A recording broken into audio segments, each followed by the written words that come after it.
माझ्या भजनाचे आभार मानतोय आणि त्या वर्णनाच्या साखळ्या घालतोय बाबा. हा 9वा दिवस आणि खरोखर 9 दिवस पाठीमागेच लागलेला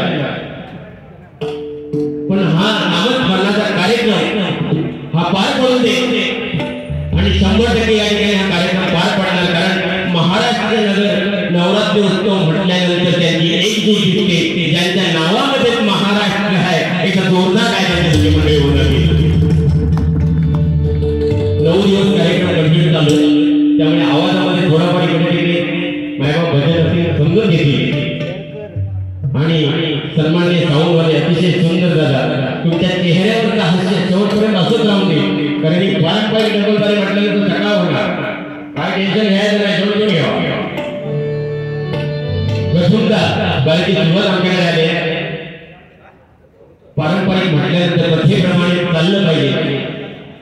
कारण प्रथमतः त्या परमेश्वराचं नामस्मरणाने आपण या कार्यक्रमाला सुरुवात करूया. कारण करता करविता सर्व काही तो आहे आणि आज त्या देवी मातेने 9 दिवस 9 अवतार येऊन यांच्या सुराचा वध केला आणि भक्तांना तारलं आणि दुष्टांचा नाश केला.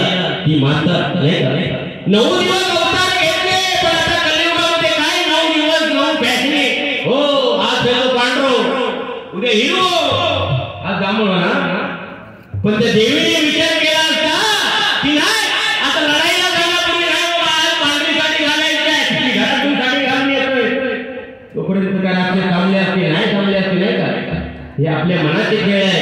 पण सगळ्यात महत्वाचं म्हणजे निष्ठा भावना भक्ती ह्या त्या देवाप्रती ठेवा देवीप्रती ठेवा.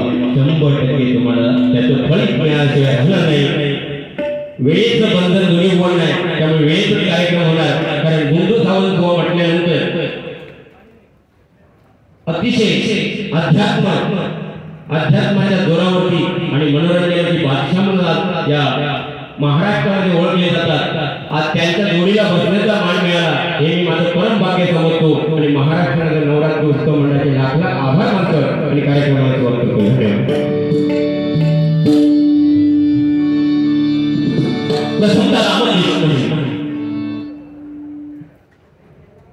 रामाचा आचार कृष्णाचे विचार आणि हरीचा उच्चार या भजनाच्या माध्यमातून आपण करतोय.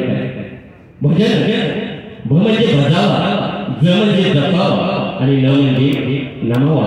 भक्ती रसातून या जमलेल्या जनमानसासमोर नतमस्तक होऊन गेलेलं नमन त्याला भजन म्हणतात. मी त्याहीपेक्षा पुढचं जाऊन सांगेन आपल्या आई वडिलांप्रती प्रेम दाखवण्याचं साधन काय असेल तर हे भजन आहे. त्याहीपेक्षा पुढचं जाऊन सांगेन आपल्या गुरुजनांप्रती आदर दाखवण्याचं साधन काय असेल तरी भजन आहे.